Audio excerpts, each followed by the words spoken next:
The quantum sensors aboard the ESS Hawking lit up like a Christmas tree. Dr. Elena Santos stared at the readings in disbelief, her dark eyes widening as she processed what she was seeing. After 15 years of searching the cosmos for signs of intelligent life, they'd finally found something. And that something was heading straight for Earth. "Director Chen," she called out, her voice steady despite her racing heart. "You need to see this." The ship's science director appeared at her station within seconds, his weathered face illuminated by the holographic display. The signal was unmistakable, a massive object decelerating from near-light speed, its energy signature unlike anything human technology could produce. "Send everything to the bridge," Chen ordered, already moving toward the elevator. "And Elena, good work." Within hours, the entire solar system was on high alert. The object revealed itself to be a ship, sleek and crystalline, its hull seeming to ripple with colors that shouldn't exist in normal space. When it finally made contact, the message was simple: "We are the Meridians. We come seeking alliance." Their ambassador, a being called Zara Ved, was everything humanity had imagined an advanced alien species might be: tall and graceful, with iridescent skin and eyes that seemed to hold galaxies within them. She spoke of peace, of cultural exchange, of technological advancement that could propel humanity centuries forward. "Your species shows remarkable potential," Zara Ved told the United Earth Council during their first meeting in Geneva. "We have watched your progress from afar. Now, we wish to help you take your rightful place among the stars." Elena, present as part of the scientific delegation, noticed something odd about the ambassador's neural patterns on her quantum scanner.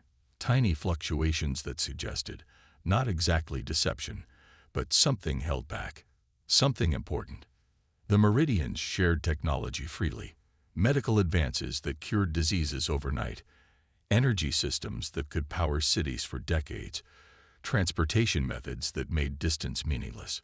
Humanity embraced their new allies with open arms, eager to learn and grow under their guidance. But Elena couldn't shake her suspicions, working late one night in her lab aboard the Hawking, now orbiting Earth as part of the cultural exchange program. She discovered something in the quantum signature of Meridian technology, a hidden frequency, barely detectable, transmitting constantly toward the edges of known space. "It's a beacon," she whispered to herself, horror dawning as she decoded the signal. "They're calling something here." Before she could alert Earth's authorities, the Hawking systems detected massive spatial distortions at the edge of the solar system. Hundreds of ships, far larger and more menacing than the Meridian vessel, emerged from what appeared to be tiers in space itself. Their design was similar to Meridian technology, but twisted, weaponized, stripped of all pretense of peace. The truth became clear too late. The Meridians weren't allies. They were scouts, sent ahead to assess Earth's defenses and disable them from within. The technology they'd shared wasn't meant to help humanity advance. It was meant to make Earth dependent on systems that could be turned against them at a moment's notice. As the invasion fleet approached, Zara Ved's final transmission to Earth ripped with contempt. "You should be honored. Few species are worthy of becoming part of the Meridian collective. Your resistance would be unfortunate." But the Meridians had made a crucial mistake. In their arrogance, they'd given humanity access to technology they thought would take centuries to truly understand. They hadn't counted on human ingenuity, on our ability to take apart, reverse engineer, and improve upon anything we could get our hands on. Elena looked at the quantum frequency data again, a plan already forming in her mind. The Meridians had shown humanity the door to advanced technology. Now it was time to show them why you should never underestimate a species that had survived its own violent history to reach for the stars. As the first shots of the invasion lit up Earth's orbit, humanity prepared to show the galaxy why betrayal comes with a price. The Meridians thought they had found an easy conquest. Instead, they had awakened a sleeping giant, one that would make them regret ever setting foot in our solar system. The war for Earth's survival was about to begin. and humanity was ready to show the cosmos why you should never, ever mistake our hospitality for weakness. The first wave of the Meridian assault devastated Earth's orbital defenses, stations and satellites, their systems compromised by the very technology meant to enhance them, fell silent one by one. But in her laboratory deep beneath the Rocky Mountains, Dr. Elena Santos worked frantically to turn the tide. The quantum signatures are the key, she explained to General Sarah Chen, formerly the Hawking's science director, now head of Earth's hastily assembled Defense Technology Division. Every piece of Meridian tech broadcasts on the same underlying frequency. If we can reverse the signal. The general nodded, understanding dawning in her eyes. We can turn their own systems against them. The early days of the war were brutal. Meridian ships struck with surgical precision, targeting military installations and communication centers. Their weapons, powered by twisted versions of the technology they'd shared, cut through Earth's conventional defenses like paper. Cities burned. Millions died. But humanity refused to break. In underground bunkers and hidden laboratories across the globe, scientists and engineers worked tirelessly to understand and adapt Meridian technology. They discovered that the aliens' apparent superiority was built on a foundation of quantum mechanics that humanity had already begun to grasp. The Meridians hadn't given humanity new science. They'd simply shown us what was possible. Dr. Marcus Rivera, a quantum physicist working alongside Elena, made the first breakthrough. Their ships aren't just using quantum entanglement for communication, he announced during an emergency briefing. They're using it for everything. Weapons, shields, propulsion. Break the entanglement. And we break their ships. Elena finished, a fierce smile crossing her face. The Earth Defense Coalition formed from the ashes of old national rivalries. Former enemies became allies, pooling resources and knowledge in humanity's fight for survival. In secret facilities around the world, hybrid weapons began to take shape. Human ingenuity combined with reversed engineered Meridian technology. Zeraved's voice echoed across emergency channels, smug and confident. Your resistance is admirable but futile. Accept integration into the collective. The alternative is extinction. The response came from General Chen, transmitted on all frequencies. You should have studied our history more carefully. Humanity doesn't break. We adapt. We overcome, and we never forget those who betray us. The first real victory came 3 months into the war. A Meridian destroyer, attempting to eliminate a seemingly defenseless research facility in the Australian outback, encountered humanity's new quantum disruption field. The massive ship, its systems thrown into chaos as quantum links shattered, plummeted from the sky.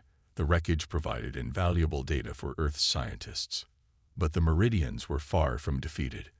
Their invasion fleet, holding position beyond Mars' orbit, launched wave after wave of attacks. Each assault tested Earth's defenses, probing for weaknesses. Yet with every battle, humanity learned, adapted, and grew stronger. Elena worked through exhaustion, perfecting the quantum disruption technology. We're not just fighting their weapons, she told her team. We're fighting their assumptions. They think they know everything about us, about how we'll react. Let's show them how wrong they are. In orbital shipyards hidden beneath holographic camouflage, humanity's first true space warships took shape. Built using a combination of human innovation and repurposed Meridian technology, they represented something the aliens had never anticipated. A species that could not only understand their advanced technology but improve upon it. The captured Meridian databases revealed a truth that filled humanity with both rage and determination. Earth wasn't the first world they had uplifted, only to betray and absorb into their collective, but they had never encountered a species that fought back with such ferocity and adaptability. As humanity prepared to launch its first major counteroffensive, General Chen gathered the leaders of the Defense Coalition. The Meridians thought they were being clever, she said, gesturing to the holographic display showing Earth's growing fleet. They showed us what was possible, thinking we'd never understand it in time. They forgot one crucial thing about humans. We learn fastest when our survival depends on it. The stage was set for humanity's greatest test. The Meridians had wanted to make Earth part of their collective. Instead, they were about to learn why humans make the most dangerous enemies. We never forget, we never give up, and we fight hardest when backed into a corner. Dr. Marcus Rivera stood in the control room of Project Phoenix, watching as engineers prepared to test humanity's newest weapon. 6 months of relentless work had led to this moment. The quantum manipulation device, dubbed Prometheus by the research team, represented humanity's greatest achievement in reverse engineering Meridian technology. "All systems are ready," Elena announced, her fingers dancing across the holographic controls. "Quantum field is stable. Target drone is in position." The test chamber housed a captured Meridian fighter, its crystalline hull still bearing battle scars. As Prometheus powered up, the air seemed to shimmer with possibility. The device activated, sending carefully calibrated quantum waves toward the alien vessel. For a moment, nothing happened. Then the impossible occurred. The Meridian ship's hull began to resonate, its quantum-locked molecular structure becoming unstable. Within seconds, the supposedly indestructible material cracked like glass, shattering into 1,000 glittering fragments. "My God," General Chen whispered, watching through the observation window. It actually worked. Elena's breakthrough had been elegantly simple. Instead of trying to break the Meridian's quantum entanglement directly, Prometheus created a cascading resonance that forced their technology to break itself. The aliens' greatest strength had become their greatest vulnerability. Production began immediately in hardened facilities across the globe. The Meridians, sensing something had changed, increased the intensity of their attacks. But humanity was ready. The first real test of Prometheus came during the Battle of Luna Base, a Meridian battle group attempting to destroy Earth's primary shipyard on the far side of the moon. Encountered something they'd never expected: human ships that could match their technology. Admiral James Torres, commanding the newly commissioned EDF Defiant, gave the order that would change the course of the war. "All ships activate Prometheus arrays. Show these bastards what happens when you underestimate humanity." The battle that followed would be studied for generations. Human vessels, smaller but more numerous than their Meridian counterparts, darted through space with impossible agility. Their Prometheus arrays lit up the void, sending quantum disruption waves that turned the aliens' superior technology against them. The Meridians, for the first time, retreated in disarray. Their losses were catastrophic: 15 capital ships destroyed, with only 3 human vessels lost in return. More importantly, the battle proved that humanity could not only fight back but win. In her lab, Elena worked on the next phase of humanity's technological evolution. "The Meridians think in straight lines," she explained to her team. "They develop a technology, perfect it, and never deviate. But humans, we look at something that works perfectly and think, how can we make it better?" The quantum disruption technology gave birth to new innovations: defensive shields that could adapt to any weapon, communication systems that couldn't be intercepted or jammed, propulsion drives that bent space in ways the Meridians had never imagined. Dr. Rivera's contribution proved equally crucial. Studying the captured Meridian databases, he discovered something shocking about their collective. "They're not just an empire," he reported to the Defense Coalition. "They're a single quantum network. Every ship, every piece of technology, all connected through quantum entanglement. It's their strength, but it's also their weakness," Elena finished. "If we can disrupt the network itself." The implications were staggering. A coordinated strike, using multiple Prometheus devices, could potentially disable the entire Meridian fleet simultaneously. But executing such an attack would require getting close to their main fleet, a suicide mission by any conventional standard. But humans had long since abandoned conventional thinking. In secret facilities beneath the Antarctic ice, a new class of ship took shape. Designated Ghost Class, these vessels incorporated everything humanity had learned about quantum mechanics and stealth technology. The Meridians remained arrogant, convinced that their setbacks were temporary. Zaraved's transmissions became increasingly frustrated. You delay the inevitable. The collective cannot be defeated. We have absorbed thousands of species over millions of years. General Chen's response was characteristically human. Then perhaps it's time someone taught you a lesson in humility.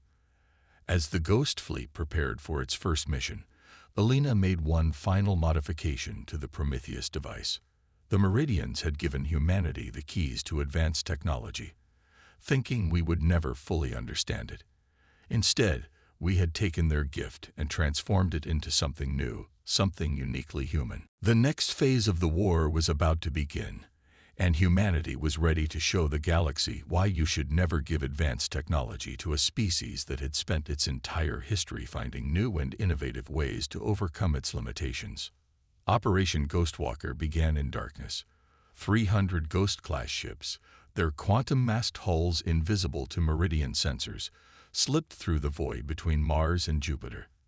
Admiral Torres, commanding from the flagship Shadow of Earth, watched his tactical display with steady eyes. Years of preparation had led to this moment. All ships maintain quantum silence, he ordered. Time to primary target. 30 minutes to the Meridian supply chain. Admiral, his tactical officer reported. No indication they've detected us. The Meridian war machine depended on carefully coordinated supply lines, their ships linked through quantum entanglement into a single, efficient network. But that efficiency came with a price, one that humanity was about to exploit. In her command center beneath the Rocky Mountains, Alina monitored the operation through quantum-encrypted channels. The Ghost Fleet carried enhanced versions of her Prometheus device, capable of disrupting Meridian quantum networks at unprecedented ranges. But the real breakthrough had come from Dr. Rivera's team. The virus is ready, he reported, dark circles under his eyes betraying months of sleepless nights. Once it enters their network, it will spread through their quantum links faster than they can isolate it. Every piece of Meridian tech that connects to their network will become a weapon against them. General Chen studied the holographic display showing the Ghost Fleet's approach. They never imagined we could turn their own quantum network into a delivery system for human code. Sometimes the oldest tricks work best. The first strike came without warning. Ghost ships materialized within the Meridian supply fleet, their Prometheus arrays lighting up the darkness of space.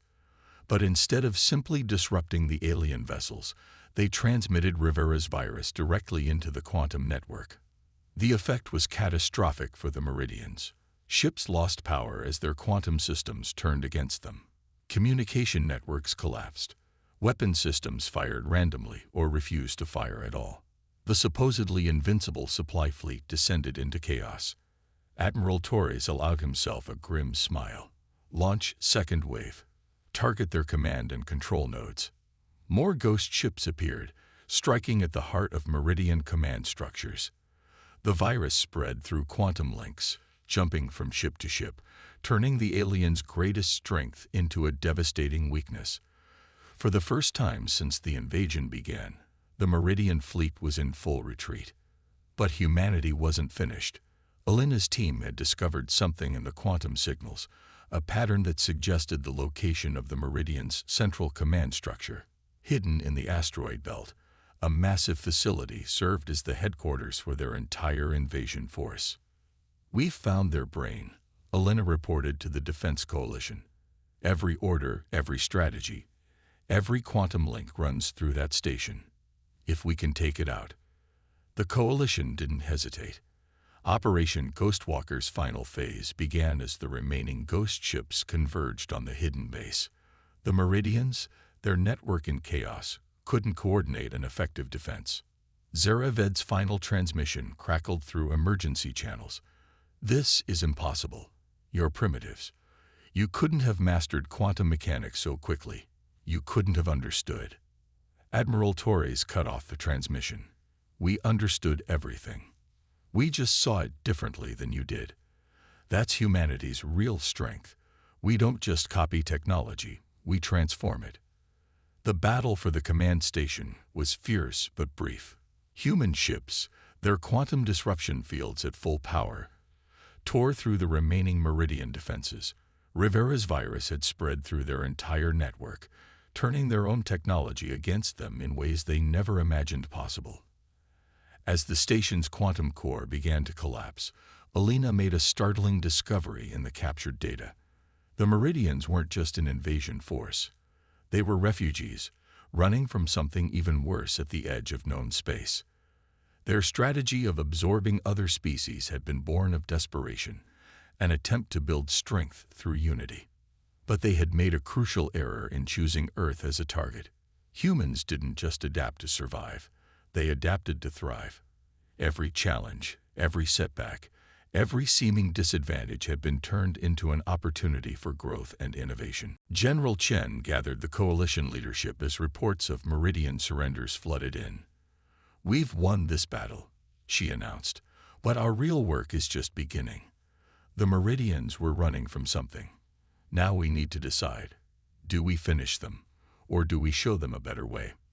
The answer would shape the future not just of humanity, but of all spacefaring species. The galaxy was about to learn that humans could be the most dangerous enemies, or the most valuable allies. The choice would depend entirely on how others chose to approach us. The captured Meridian command station hung in space like a wounded crystal, its quantum core stabilized by human technology. Inside its vast control center, Dr. Alina Santos studied holographic displays, showing something that chilled her to her core, detailed scans of what the Meridians called the Void. "They're coming," Zara-Ved whispered, her once proud voice now trembling. The former ambassador, now a prisoner of war, stood between two Earth Defense Force guards. The Harvesters. They consume everything in their path. Technology, resources, entire species. Nothing survives their passage. General Chen studied the data with narrowed eyes. "How long?" 5 years, perhaps less," Zara-Ved replied. We thought by absorbing other species, building the collective, we could stand against them. But we were wrong. So wrong. The scans showed a force that dwarfed anything humanity or the Meridians had fielded. Tens of thousands of ships, each larger than Earth's largest cities, moving through space like a plague of locusts. They left nothing behind but dead worlds and shattered civilizations.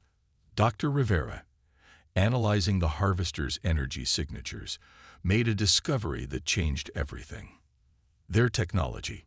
It's not just advanced, it's fundamentally different. They don't use quantum mechanics at all. They'd found something else, something older.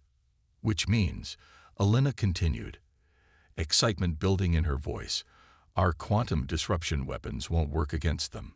But it also means they won't expect what we've built. They've never encountered anything like human innovation combined with Meridian quantum technology. Admiral Torres called an emergency meeting of the Defense Coalition. Representatives from Earth's nations gathered alongside former Meridian commanders who had surrendered after their network collapsed. The holographic displays showed the approaching threat in stark detail. "We face extinction," Zara-Ved addressed the assembly.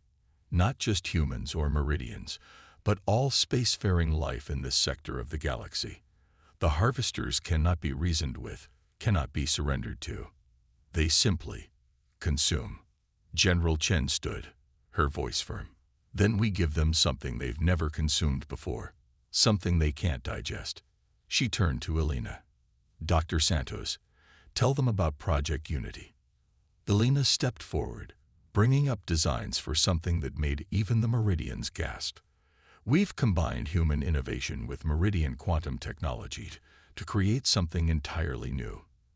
A defense system that doesn't just protect, it evolves.